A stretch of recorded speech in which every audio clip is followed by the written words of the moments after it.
Tried and failed, I tried and failed, oh, how I tried and how I failed. Well, good morning, my friends. It's your old pal Jordan the Lion and Jaw, and we're coming to you live from Big Bear. Today, we're going to do a special Patreon vlog for Kathleen Freeman. Daze with Jordan the Lion begins now. Well, my friends, the plan today is we're going to go explore more of Big Bear. We're going to hit the main drag up there, take a look around later. But first, I want to go see, they actually have the pirate ship from Time Bandits. If you've ever seen that, it's kind of loosely tied into the Monty Python guys. I mean, they're in it. But the actual boat used to be at the San Diego Maritime Museum, and now it's here, so we're going to go take a look. Alright, that's what we were looking for. We made it to the marina.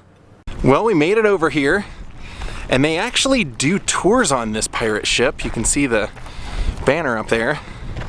What's up, guys? They actually do tours, but I don't think we can take one with Jaw. Not to blame him, but not to blame you, but we are. So it tours for like 90 minutes, so we're kind of lucky it's still here. They haven't taken off yet for the day.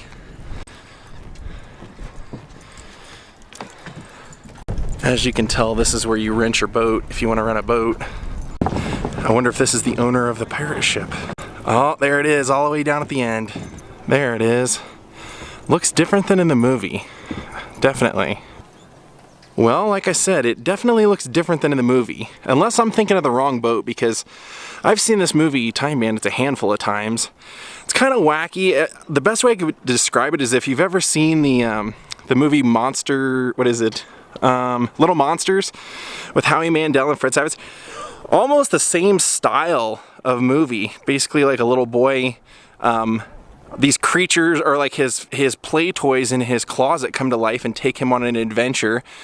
Now, the only boat that I've seen in the movie was the one that the ogre lives on. So they say that this is the boat. It's obviously been cleaned up and repainted and everything, because in the movie it looks way more run down. Now, unless I'm wrong, unless this was a different boat in the movie, I've seen the movie a handful of times, and that's the only one I remember. So the point in which this happens in the movie is when all the little people get fished in by the ogre, and the ogre's wife is Katherine Hellman, and you might remember her from Who's the Boss and Overboard. She's telling him to cook all the little people for dinner. And so they have a big pot and everything that they're supposed to be cooked in. And the ogre keeps complaining of his bad back, so the little people con him into believing they can cure his bad back. They lay him out and they start pulling him, like stretching him. And then eventually they just heave him over the side of the boat and her along with it. Now the crazy thing is, like I said, this used to be at the Maritime Museum in San Diego, and then they moved it over to here, and they allow them to take it out on boat cruises. The weird thing is this boat is actually sank out here and then resurfaced, and it still goes out on tours, so pretty crazy. Yeah, and the movie is really crazy. If you've ever seen anything by Terry Gilliam, he also did like Brazil and stuff like that. It's pretty out there.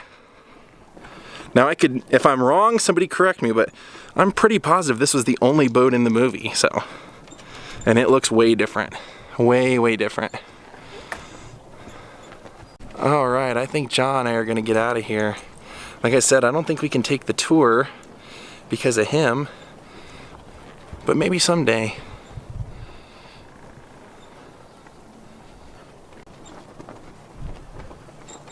Well, I think I enjoyed that more than Jaw did. He was ready to rock. He was ready to get out of here. I definitely wouldn't say that's one of my favorite movies, but it's enjoyable. It's just wacky. Just way out there. Other than just having the Monty Python guys in there like John Cleese and everybody, they also has Sean Connery. I just can't even see a dinghy boat without thinking of the TV show Alice whenever Mel would call Vera a dinghy. There he goes. We beat the crowd. John and I are going to take a seat up here. I thought the fact they had these here were pretty cool, so John and I are going to sit on them and take a look. One ear billowing in the breeze.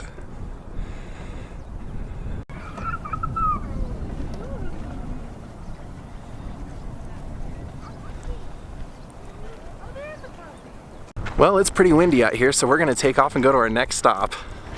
Pretty cool bear. Looks like the one from the Great Outdoors. Big bear chase me. Look at that weather vane. Little squirrel. What a beautiful house. Now some other pretty notable celebrities that have houses out here. Al Borland from Home Improvement, Richard Karn. Britney Spears has a house out here. Korn has a house out here. And the house from WarGames is actually out here. The Matthew Broderick movie. Check out the well pump. Now we're gonna see if we can't go out and find this shoe tree. The unloved shoe tree of the elderly is what they call it. Drop off some of my shoes. Wow, look at that place. Wow, that is awesome. Well, check this out. If you like the movie WarGames, you know this scene. That's the McDonald's off to the corner. This is the 7-Eleven that Matthew Broderick walks out with his drink in his hand. He actually comes walking our way, and then you see the car that comes to apprehend him pulls up right here, and you can actually see this little green house. Literally, that's what it's called. You can actually see that in the shot. Figured since we were up here, I'd show you that. Pretty cool. Good movie too. And then the little phone booth, the little payphone booth that he uses was right there. I, honest to God, couldn't tell you what's going on here. I mean, we've got a tank, we've got Santa Claus. It's anybody's guess. Well, I didn't feel comfortable driving up this road, so we're gonna walk it and see if we can't find the shoe tree up here. I think it's up here. We got our shoes. I even got a little Sharpie with me.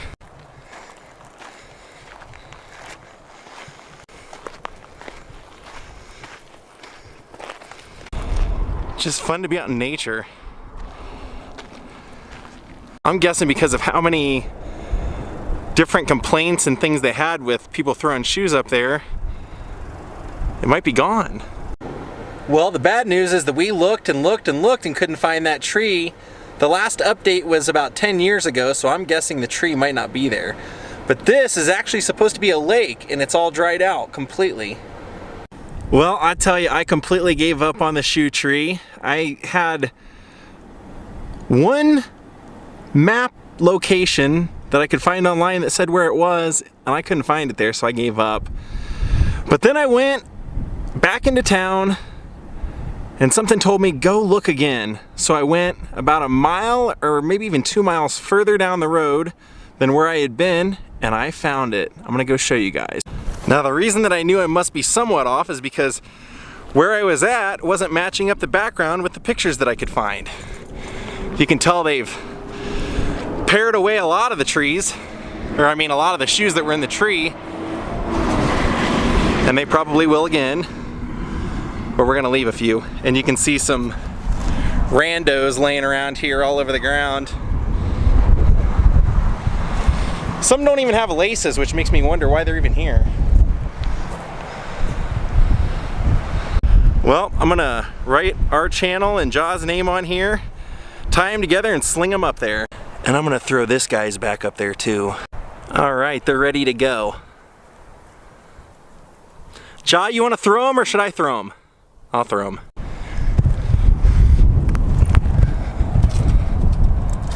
They're in there. They're gonna be hard to get out too. See them up there in the center? Maybe a goofy roadside attraction, but shoe trees are all over the country and I just wanted to participate. Plus I can't wear those shoes anymore without killing myself. All right, big guy, let's get back to civilization. Well, I'm glad I didn't give up and we found it.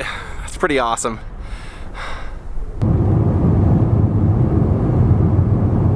Well, we came back to hang out here for a little bit. Let him chill out and relax. And hang out with Yogi. Hi, Yogi.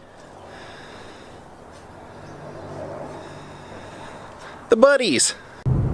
All right, I think it's time for us to go get something to eat. I think we're gonna stop in here and take a look. I need to get some postcards. Cool, an old Pac-Man game. Look at this. Whoop-ass barbecue sauce. Oh, that's a cool shirt, I like that. This is so great. Look, you can buy your bear droppings and your moose droppings and everything there, and your gold nuggets. All right, we got a few postcards and we're gonna go get something to eat. Everything here is bear themed. In this town, literally, I mean, like almost every house you drive by has a big wooden bear that's been carved out of a tree. So the first thing I thought was, I'm like, what does everybody do for a living out here? And then it dawned on me, they probably make bears for people to display at their house. Probably everybody here could make a bear with like a little chisel. Let's go eat. I think what we're gonna eat at is a place called the Teddy Bear Cafe or something like that. Look, they even have a trading post here with the Indian on the corner. Very classic. So this place is supposedly dog friendly. Let's go here. Teddy Bear Restaurant. All right.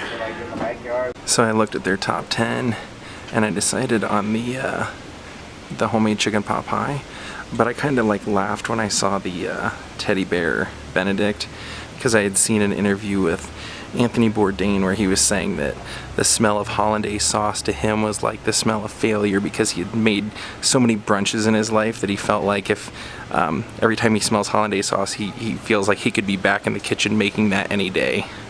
Alright, my salad's here. We got the chicken pot pies here, and look what the side of my coffee mug says.